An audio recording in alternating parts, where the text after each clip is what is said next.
दोस्तों, अगर मैंडोलिन जैसे वेस्टर्न इंस्ट्रूमेंट को कर्नाटक म्यूजिक में ढालकर child prodigy U Srinivas, Mozart of Indian classical music बुलाए जा सकते हैं तो कुछ भी हो सकता है। अगर एक सूफी गायक नुसरत फतेह अली खान साहब मीरा के भजनों को पाकिस्तान में लोकप्रिय बना सकते हैं तो कुछ भी हो सकता है। और अगर एक दिग्गज म्यूजिक कंपोजर बीथोवन अपनी सुनने की शक्ति खोने के बावजूद सिम्फनी नंबर 9 बना सकते हैं तो वाकई में कुछ भी हो सकता है। इंसान चाहे इस दुनिया के कितने हिस्से क्यों ना कर दे, लेकिन संगीत के 7 सुरों के बंधन से वो कभी आजाद नहीं हो सकता। इसी के साथ welcome to the Anupam Kher show, कुछ भी हो सकता है। दोस्तों, आज जो मेरे मित्र यहां आए हैं वो एक नगीना है जिनकी प्रतिभा की कोई तुलना नहीं है। उनकी गायकी इतनी प्रभावशाली है कि इंसान के 5 सेंसेस को एक रूहानी एहसास दे दे। संगीत की दुनिया के एक अनमोल रत्न, द टैलेंटेड सोनू निगम।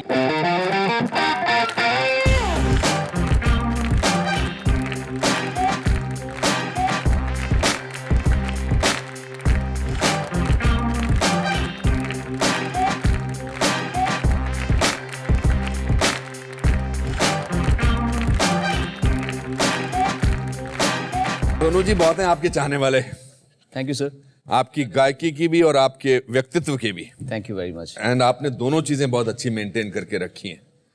पता नहीं मेंटेन की है या नेमत समझता हूँ मैं। I think it's all matter of good Fortune. अच्छे माँ बाप मिले, अच्छे फैमिली संस्कार मिले होंगे। काफ़ी दिन तक नहीं संभाले, बाद में समझ में आए तो फिर और इम्प्रूव हुए, बेटर हुए। I feel it's a matter of good luck, good Fortune. आपका नाम सोनू जो है वो आपका निकनेम है या आपका नाम कुछ पहले और था और फिर बाद में? बड़ा अच्छा सवाल पूछा आपने। मैं मेरे पापा मम्मी को बोलता था कि आप लोगों ने मेरे नाम में थोड़ा सा एफर्ट क्यों नहीं किया। लोगों के नाम कैसे होते बड़े बड़े, आर्य प्रताप, फलाना ठिकाना, ये वो। मेरे ग्रैंडफादर का नाम दया प्रसाद निगम, पापा का आगम कुमार निगम, मेरा सोनू निगम ऐसे किसी कर दिया, आपने छोड़ दिया। तो पापा ने कहा कि बेटा जिस जमाने में तू दादा बनेगा ना तब सारे बंटी चंकी तू ऐसी उम्र में दादे, तू वरी मत कर, सोनू ही ठीक है। अच्छा। फरीदाबाद में आप पैदा हुए थे? जी। एक मध्यम वर्गीय परिवार में? जी हाँ, हमारी पूरा मतलब मुंबई आने से पहले तक तो हम लोग ने बहुत अच्छा मॉडेस्ट जिंदगी जी है। कौन कौन थे आपके परिवार में? मेरे पापा, मेरी मम्मी, मेरी एक बहन मुझसे 1 साल छोटी है, एक 11.5 साल छोटी है। अच्छा। तो हम 5। और क्या करते थे आपके फादर? एक्चुअली हम लोग कायस्थ परिवार के हैं। जी जी। सब पढ़ाई लिखाई वाली फैमिली। और पापा was the first one to deflect from administrative services to music.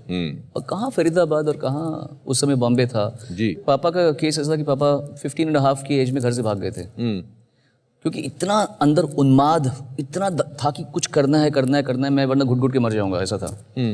तो वो जिद्दोजहद, वो भूखमरी, रास्ते में सोना, ट्रेन स्टेशन में सोना, भूखे, दिन में एक बार खाना खाना, मेरे पापा की स्ट्रगल ये रही है। फिर वहीं मम्मी से मुलाकात हुई। Mummy Bombay born brought up थी। मम्मी भी गाती थी स्टेज में। तो दोनों का love marriage. Love marriage, eloped marriage actually. Elope, in fact वो और रेबल ऐड हुआ उसका। एंड उनको एक और रेबल मिल गई, मेरी मम्मी। मम्मी की भी फैमिली बड़ी स्ट्रिक्ट थी, गढ़वाली लोग थे बेचारे। उस जमाने में कहाँ ऐसा होता था। वहाँ तो एक बार बेटी ने शादी की तो बाकी बेटियों की शादी रुक जाएगी, तुम्हारी बड़ी बेटी ने इंटरकास्ट मैरिज की है। तो ये सब होता था। बोलना बड़ा आसान है बट जो गुजरते वो जानता है।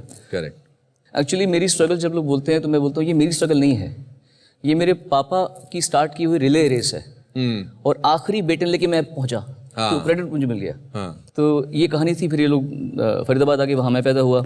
मेरे पैदा होने के 1 साल के बाद में ये लोग दिल्ली शिफ्ट हो गए, जहाँ पे स्टेज शोज होने शुरू हुए थे काफ़ी सारे।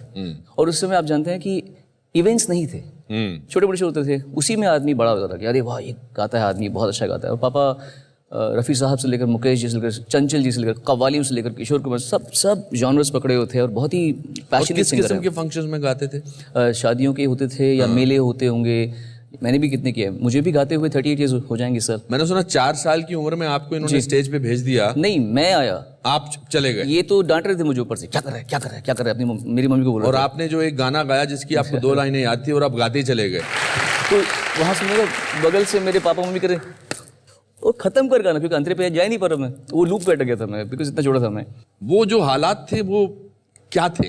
क्योंकि मैं हमेशा जिंदगी को विजुअल्स में देखता हूँ, तो बिल्कुल। आई एम श्योर दिल्ली में आप जब जा रहे होते होंगे, आप कैसे ऑटो से जाते थे या बस से जाते थे फंक्शन पे? Two wheeler. स्कूटर पे जाते थे? अच्छा। पापा चलाते थे टू व्हीलर, हाँ। और मम्मी पीछे बैठती थी और मैं उनके आगे खड़ा होता था। और मुझे राइडिंग का बहुत शौक था। तो कभी कभी पापा मुझे खाली रास्ते में देते थे कि चल एक्सीलेटर चला ले, ऐसे लेफ्ट राइट। तो वो बड़े अच्छे दिन थे। और हमारा सौभाग्य ये था कि हमारे माँ बाप ने हमें बहुत अच्छा माहौल दिया था। हम अमीर नहीं थे लेकिन हम लोग खुद अपने माँ बाप के लिए कंसर्न थे। हमने कभी उनसे ऐसा नहीं बोला कि नहीं ये साइकिल चाहिए, मुझे चाहिए, जैसे आज के बच्चे करते हैं। ये तब भी करते थे हमारे दोस्त लोग, चाहिए। हमें पता था कि हमारे माँ बाप उनको बहुत प्यार करते हैं और खुददार लोग हैं, चीटिंग नहीं करने वाले, किसी से उधार नहीं मांगेंगे। कैसे लाएंगे वो? कमा तो मैं भी रहा उनके साथ में। तो हमारा आपस में एक बड़ा अच्छा छोटा सा यूनिट था। मैं अभी भी अपने आप को एक बहुत क्लोज यूनिट समझता हूँ मेरे पापा से, मेरी दोनों बहनों से। मेरी शादी हो चुकी है पर ये यूनिट अलग है। ये यूनिट अलग है, ये मेरा अलग है, मेरे माँ बाप से।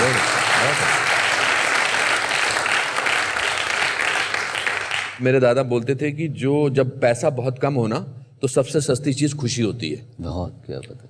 तो आप अपने फादर को देखते थे, उनके चेहरे पर आपको परेशानी झलकती थी या जुनून झलकता था या मासूमियत झलकती थी या तकलीफ झलकती थी? एक अनबुझी प्यास थी पापा और मम्मी दोनों के अंदर में। कुछ करना है जिंदगी में, ऐसे नहीं रहना यहाँ पे। हम दिल्ली में स्टेज पे गा रहे हैं, not that we felt superior, लेकिन we could not be satiated by what was already there in the platter. हमको उससे ऊपर चाहिए था और वो चीज़ मेरे अंदर भी थी पापा मम्मी के साथ में। जब हम मुंबई में स्ट्रगल कर रहे थे तो मैं 17 साल का ख़त्म होकर 18 पे बस अभी आया था। 12th पास की थी मैंने, नया जवान हुआ हूँ और मतलब कभी किसी से अफेयर नहीं किया। स्कूल में शर्माता था, पढ़ाई में तेज़ था तो इज़्ज़त का बहुत ख्याल था कि किसी को ऑफर नहीं कर सकते, ना कह दे तो क्या होगा। तो पापा ने मुझे, हम जब सड़कों में घूमते थे, ये उषा खन्ना जी का घर है, ये अनु मलिक का घर है, यहाँ पे लक्ष्मी नारायण रहते हैं, यहाँ ये रहते हैं हमारे। तो हम जब सड़कों में घूमते थे, बसों को वेट करते थे, तो पापा मेरे कान में डालते रहते थे चीज़ें। तो एक बात उन्होंने मुझे कही थी जो मैं सबको कहता भी हूँ, या तो अभी मस्ती कर ले और बाद में धक्के खाना, या अभी धक्के खा ले बाद में ऐश करना। वाह, बहुत अच्छा, बहुत अच्छा, बहुत अच्छा। तो ये बात मुझे बड़ी अच्छी लगी। कभी कभी कोई बात दिल में रह जाती ना, बहुत अच्छी। तो मुझे लगा कि पापा ने बात क्या बोली है बात को, तो I will work hard now. मैंने पूरी जवानी सिर्फ और सिर्फ काम किया है और सिर्फ रियाज किया है, इतनी जिंदगी बताई मैंने। आपने एक बात और भी अच्छी बोली थी, आपके मुंह से सुनना चाहूंगा कि भूखे बच्चे ज्यादा मेहनत करते हैं। हाँ, मैंने कहा था भूखे बच्चे करते मेहनत। मैंने अपने बेटे के लिए ये बात सोची थी, क्योंकि क्या है कि बहुत फ़र्क है मेरे बचपन में और उसके बचपन में। करेक्ट। इसको थोड़ा सा रिस्पॉन्सिबिलिटी या इसको एक एवरेज ज़िंदगी दिखानी पड़ेगी एक समय पर, क्योंकि जिन बच्चों को हमारे जैसे कुछ मिला नहीं होता वो लगे रहते हैं। हम टीवी हमारे पास में बहुत कम आता था उस समय, तो चलता भी नहीं 24 घंटे। तो खाली वक्त में क्या करें? रियाज करें। इंस्ट्रूमेंट्स ही नहीं थे आपके पास टेबल पर, और इस पर कुछ बोंगो और तबला बजाते थे और इंस्ट्रूमेंट्स के पैसे नहीं थे, एक हारमोनियम था सिर्फ। पापा ने एक हारमोनियम लिया था जब मैं पैदा हुआ था। हाँ। वो अभी भी है, मेरी गाड़ी में पड़ा होता है, मैं उसको उस पर रियाज करता हूँ। हाँ। उसी से मैंने कीबोर्ड सीखा, समझिए। और परकशंस का मुझे शौक बहुत था। हम शोज़ में जाते थे तो जो पापा के दोस्त वोस्त थे वो लोग, कोई कॉन्गो बजा रहा है, कोई ड्रम बजा रहा है, और मैं सब देखता था ऐसे बैठ के, जैसे भूखा बच्चा होता ना कोई, कि मुझे करना है, मुझे बजाना है। अब कॉन्गो तो घर पे था नहीं, तो कभी कभी शो से पहले पहुंच गए तो बजा रहे हैं। तो फिर मैंने ढूंढ लिया कि मेरा कॉन्गो कहाँ है। मुझे मेरा कॉन्गो मिल गया यहाँ पे।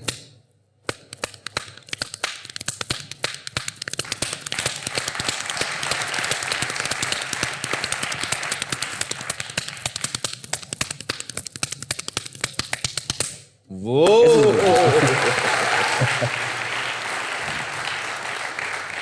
उस समय क्या बनना चाहते थे when all this was going on? मुझे पहले साइंटिस्ट बनने का शौक था, until I reached a stage where I started hating chemistry. Okay. वो फॉर्मूलाज रट्टा मारना वो मुझे बोर लगा। मुझे बायोलॉजी पसंद थी और फिजिक्स पसंद थी। फिर मुझे लगा कि नहीं यार, सिंगर बन रहा हूँ मैं, आवाज़ खुल रही है। और इसका एक और ताल्लुक है, जब हम बच्चे होते हैं तो आवाज़ होती है मम्मी मम्मी ऐसे करो, मम्मी ये आ रहे हो।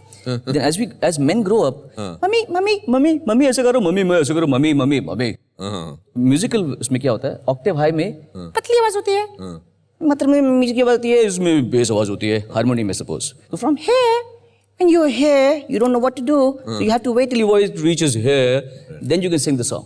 ऐसा होता है। तो जब यहाँ से यहाँ थे तो मैं फंस गया, मैंने बोला ये क्या हो रहा है मेरे, तो मैं जो रफ़ी साहब गाना पहले गा सकता था वो अब नहीं गा पा रहा। अब जैसे गा रहे हैं चाहूंगा मैं तुझे, तो ये मैं पहले गा पा रहा था, फिर when the voice came in the center octave तो चाहूंगा मैं ऐसे शुरू हो गया। उस समय लगा कि मुझे यार ये तो नहीं हो पा रहा मुझसे गाना मना, अभी छोड़ना पड़ेगा गाना, शौक में गा लेंगे तो पढ़ाई ज़्यादा करते हैं। अचानक एक दिन लगा कि आवाज़ खुल गई एंड सारे कॉम्पिटिशन्स दिल्ली में एक के बाद एक जीतना शुरू किया मैंने, तो हौसला बंधा। क्या बात है, beautiful. Who was your role model कि यार मैं इसके जैसा बनना चाहता हूँ? सबसे बड़े जिन्हें मैं भगवान की तरह पूछता हूँ, और उनको मैंने लिटरली एक जैसे कोई स्पिरिचुअल गुरु की तरह मानता है ना, मैंने माना, वो है मोहम्मद रफ़ी साहब। रफ़ी साहब एक सिंपल से आदमी थे जो गाना जानते थे बस। उनकी इंटरव्यू सुनेंगे आप तो आंखों में आंसू आ जाएंगे। करेक्ट। इतना सिंपल आदमी, सूफी आदमी। तो besides his singing and his प्राउस of being the most versatile singer ever, जो कव्वाली गा रहे हैं, नीचे स्केल गाने गा रहे हैं, ऊंचे गाने गा रहे हैं, सेमी क्लासिकल गा रहे हैं, तो I was impressed by this man's versatility. तो वो मुझे पसंद थे। साक्षात एक सरस्वती का अवतार जो पूरी इंडस्ट्री मानती है, वो भी अपने डिमीनर की वजह से और गायकी, वो Lata Mangeshkar ji. I feel these two are my musical father and mother.